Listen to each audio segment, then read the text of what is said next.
With the patient's history in mind and a good health hygiene, you are ready with your physical examination.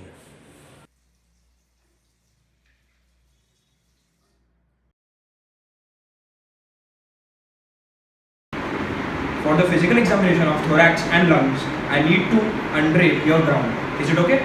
Sure. Begin your physical examination with a brief survey of patient's thorax and respiration. Note the shape of the chest and how it moves. Note the symmetry of thorax. Is the thorax symmetrical? Note if there is any bony deformity.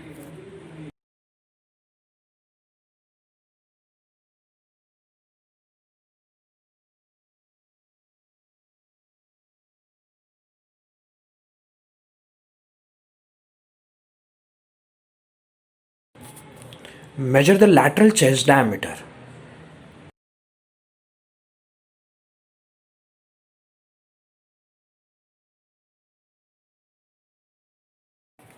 Now measure the anteroposterior diameter.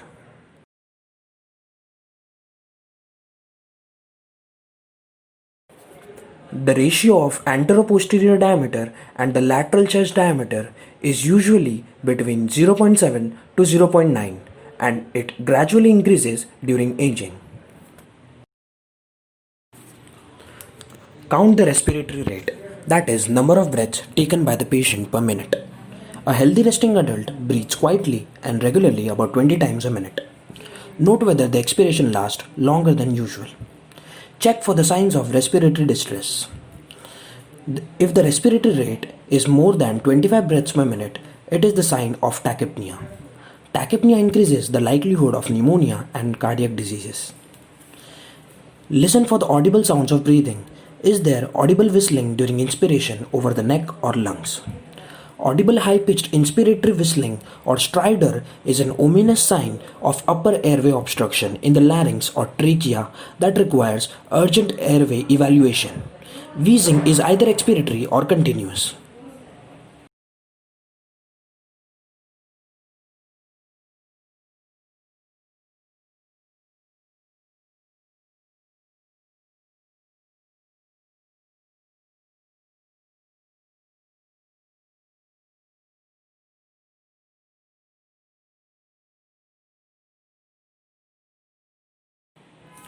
Inspect the patient's color for nail bed and circumoral cyanosis. Cyanosis in the lips, tongue, and oral mucosa signals hypoxia. Pallor and sweating are common in heart failure. Recall earlier relevant findings such as shape and color of fingernails. Clubbing of the nails occurs in bronchiectasis, congenital heart disease, pulmonary fibrosis, cystic fibrosis, lung abscesses, and malignancy. Check if the trachea is in midline. Lateral displacement of trachea occurs in pneumothorax, pleural effusion, and atelectasis.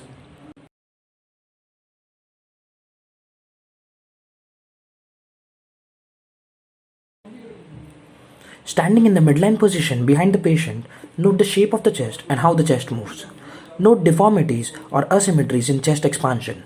Note any abnormal muscle retraction of the intercostal spaces during inspiration, most visible in the lower intercostal spaces. Note any impaired respiratory movement on one or both sides or a unilateral lag in movement.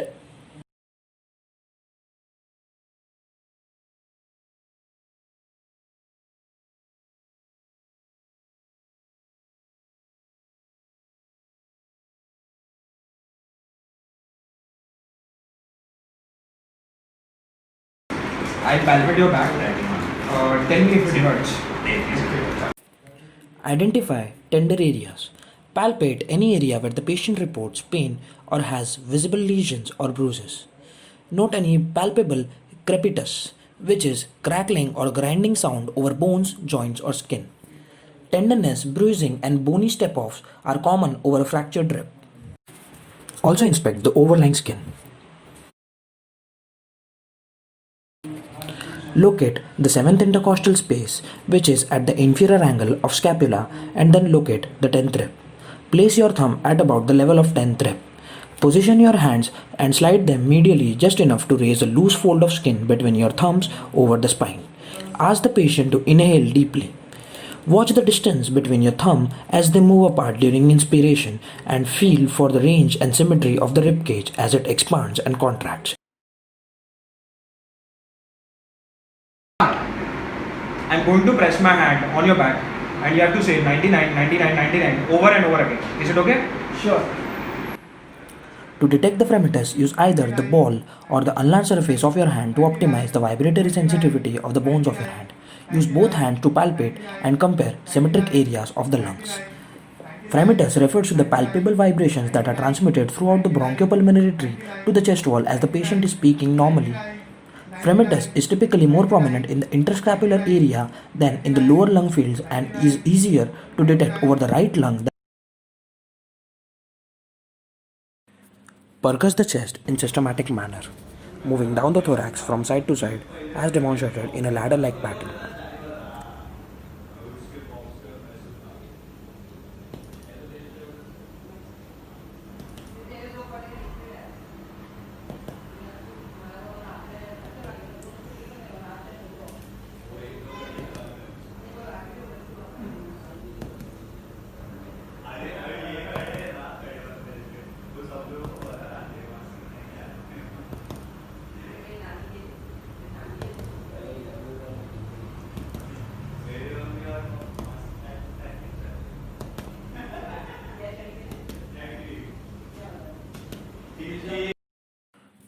Only the distal interphalangeal joint of your pleximeter finger should be in contact with the chest wall to avoid damping of the percussion notes. Inspire and then expire, then hold your breath. Sure.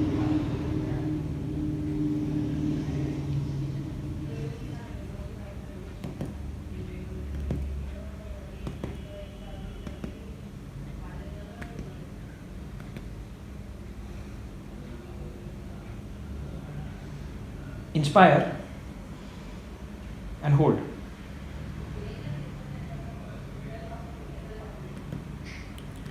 Estimate the extent of diaphragmatic excursion by determining the distance between the level of dullness on full expiration and level of dullness on full inspiration.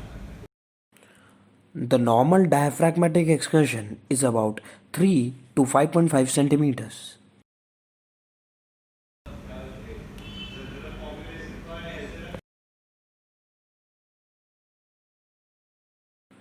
Flat notes are soft and high pitched. They are of short duration and can be found on thighs. Dull notes are medium and medium pitched. They are of medium duration and can be located in liver. Resonant sound are loud and low pitched. They are of long duration and can be located in a healthy lung. Hyperresonant sound are very loud and lower pitched. They are of longer duration and are usually abnormal. Tympanic sounds are loud and high pitched. They are of longer duration and can be found where there is gastric air bubble or puffed out cheek. Auscultation is the most important examination technique for assessing airflow through the tracheobronchial tree.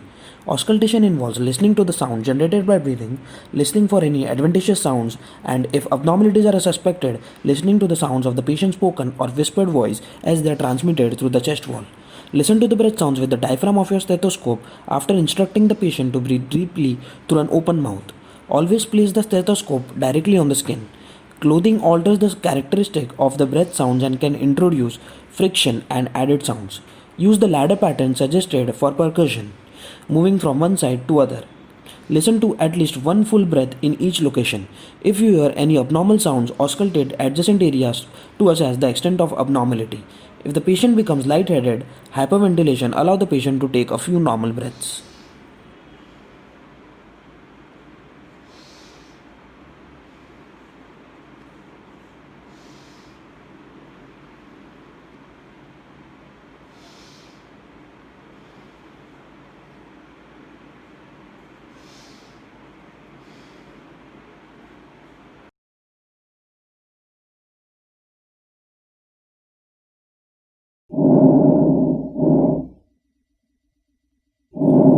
Inspiratory sound lasts longer than expiratory sound. They are soft and relatively low pitched. Vesicular breath sounds are found in almost the entire lung field.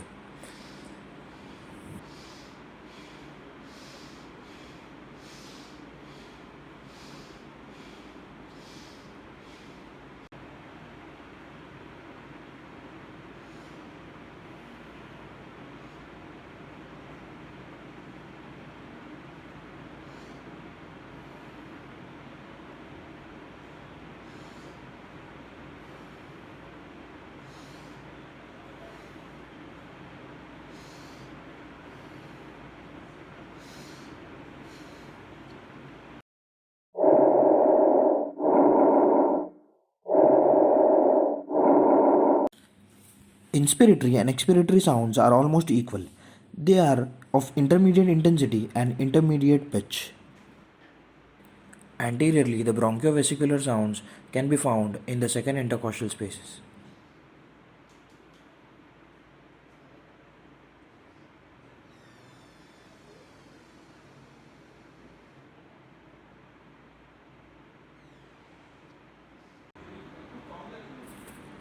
Posteriorly, the bronchiovesicular sounds are found in the interscapular region.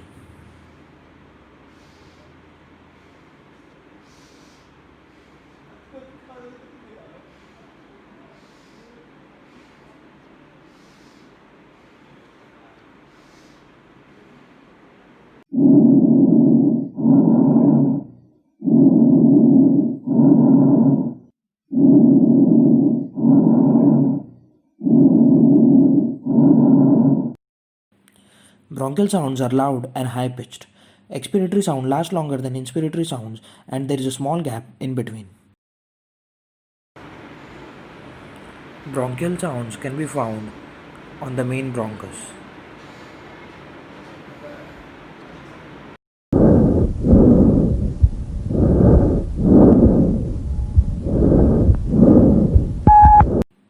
Tracheal sounds are very loud and high pitched. Their inspiratory and expiratory sounds are almost equal, and there is a gap in between.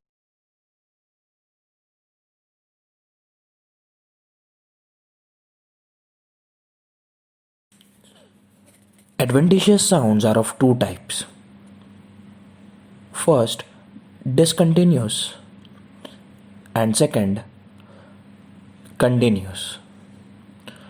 Discontinuous sounds can be crackles or rails. Discontinuous sounds, which are crackles, are intermittent, non musical, and brief,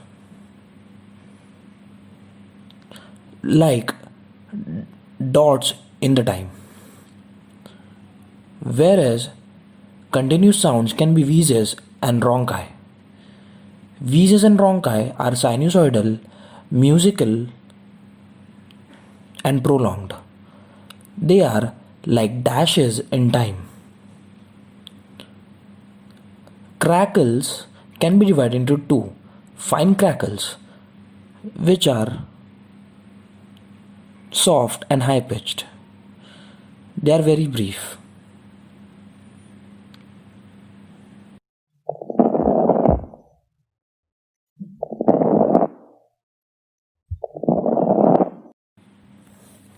And other type is coarse crackles. They are louder and low pitched and brief.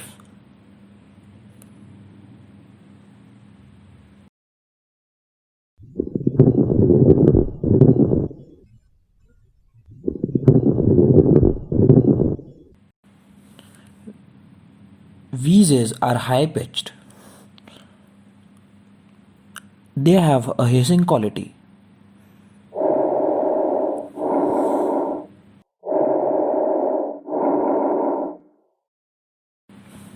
Rhonchi are low pitched sounds and they have a snoring quality.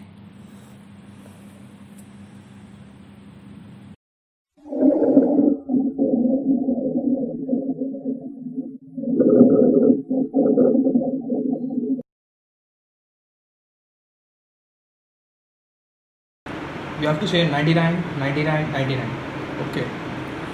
With the diaphragm of your stethoscope, listen in symmetric areas over the chest wall for abnormal vocal resonance suspicious for pneumonia or pleural effusion.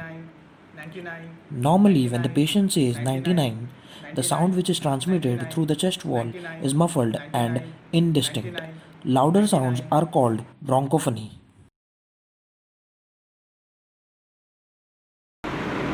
Now you have to say letter E. Okay. E. When the patient says letter E, you will hear a normally muffled long E sound. If E sound sounds like A and has a nasal bleating quality, an E to A change or egophony is present.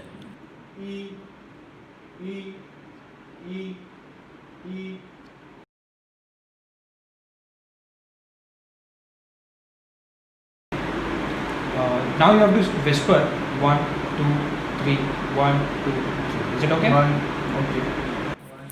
Ask the patient to whisper 99 or 123. The whispered voice is normally heard faintly and indistinctly. Louder, clearer whispered sounds are called whispered pectoriloquy.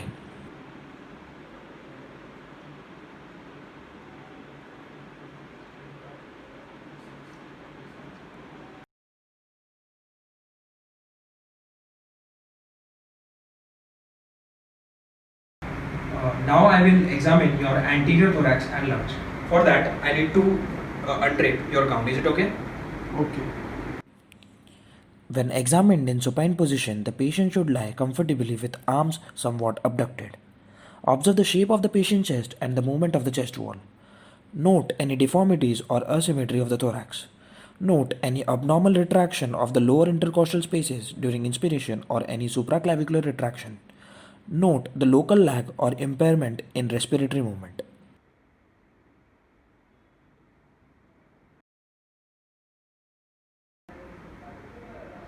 Now I will palpate your chest. Observe the color of the skin and palpate any lesions if observed. Palpate the anterior Tell me if chest it wall hurts. for the identification of tender areas. Tender pectoral muscles or costal cartilage suggest but do not prove that the chest pain has a localized musculoskeletal origin. Also assess the bruisings, sinus tracts, or other skin changes.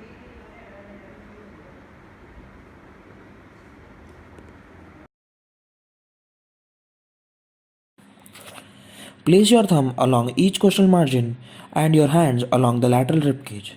As you position your hands, slide them medially a bit to raise loose skin folds between your thumbs. Ask the patient to inhale deeply. Observe how far your thumbs diverge as the thorax expands and feel for the extent and symmetry of the respiratory movement.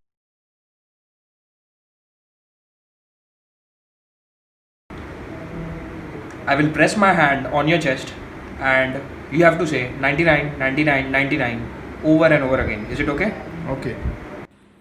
Ask the patient to say 99 and compare both sides of the chest using the ball or ulnar surface of your hand. Fremitus is usually decreased or absent over the precordium. 99, 99, 99. Percus the anterior chest.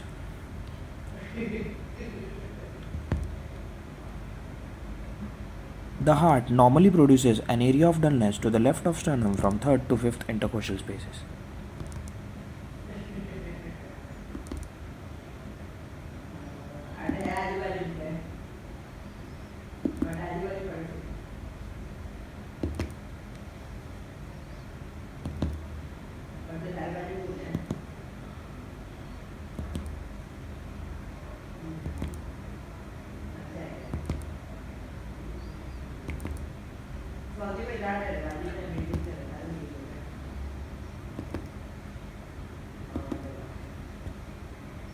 Percus for liver dullness.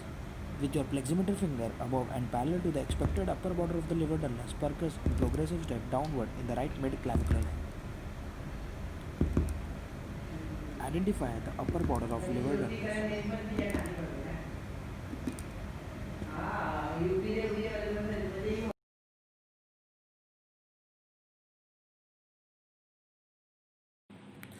Listen to the chest anteriorly and laterally as the patient breathes somewhat more deeply than normal. Compare symmetric areas of lung using the pattern suggested for percussion and extending it to adjacent areas if indicated. Listen to the breath sounds and note any adventitious sounds. Time them in the respiratory cycle and locate them on the chest wall.